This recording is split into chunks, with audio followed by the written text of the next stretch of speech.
Hey guys, how y'all doing? Kunal here, Bulls on Wall Street. Wow, what can we say? What a week. Markets up 3% across the board. Russell, Nasdaq, S&P 500.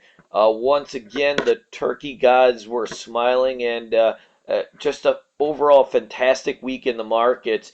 You know, even though there weren't many people trading, or it seemed like the volume was low and people were out on vacation, that may be the case, but in the end, you know what? A 3% up week is a 3% up week, especially when you see this type of action, right? With such a nice squeeze. That can't be discounted. Now, a couple of things that needed to happen if you were a bull. Number one, we were very oversold down here, so to get some type of bounce was to be expected. Now, the nature of the bounce, was a little bit surprising that the squeeze was fairly powerful, and we took out a few levels of resistance really without any actual resisting. And so I thought that that was really interesting. One of the main things that needed to happen was, we needed to kind of get back above this 200-day moving average, and most importantly, close above that, and we did. And then the second thing was, on top of the 20-day moving average, this S&P 1400 zone was going to be a thick level to get past because, well, number one, 1400 is just a big round psychological area. And then, right, you have the 20-day moving average right by it also. And so those are a couple layers of resistance that the market really just knifed through like butter.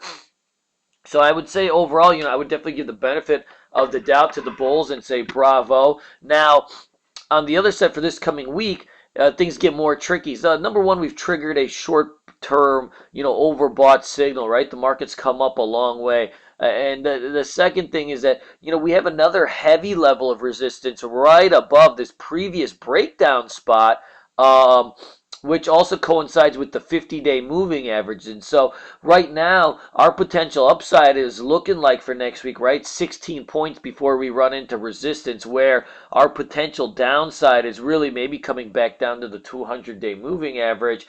And so right now, even though the markets were very bullish last week, we still have to have a little bit of caution and realize that we've come a long way.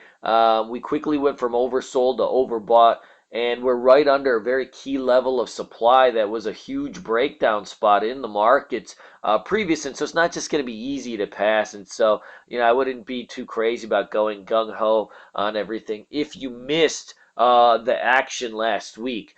Now, if we get a light pullback, right, if it's a light pullback and we start to see buyers come back in, then that'll be our sign, right, that maybe we've seen the low and we can get back on with our lives. So just keep an eye on the action on this stuff. But overall, not bad for last week. Let's take a look at our watch list. I'm watching Cool this week for a kind of a $1 roll. We've been basing out here for a while now. I really like the base on it. It'd be just a trade, but I think that there might be a pop in this thing, maybe to 120 or so. BPAC, same kind of thing. Looking at the 125 level, it looks like possibly this stock has bottomed out also. Rediff, looking for a $2.50 breakout for bottom base breakout. CTIC right at the 20-day moving average also. Had a nice little update on Friday. We'll see if this one has more legs come Monday. Enoch, after a big breakdown, we've just kind of had a low volume bounce here. Looks like we're doing a little bit of a bear flag, so if the markets start rolling over, this might be a good stock for us to short. Watching Suns here for a bottom bounce. We're building a little bit of support here. Don't be surprised if the market starts running that some of these dead bottom stocks get run up. And this one doesn't have any resistance really till 160, so there's some room to run. SMBL, another bear flag. We're just having kind of a dead cat bounce here. Looks like if we roll over, this one will go down lower. FIO on watch for short. We've had a bounce right back into the 200-day moving average. If this market rolls over, I think that this one could be a good short also. Court, looking for a break over 150 for a bottom bounce. DSX is starting to come out of range. Watch this 200-day moving average and its previous highs. Motor, testing the 200-day moving average. This 80 level looks pretty huge. PRMW, just flagging here at the $1 mark. It looks like another run's in it.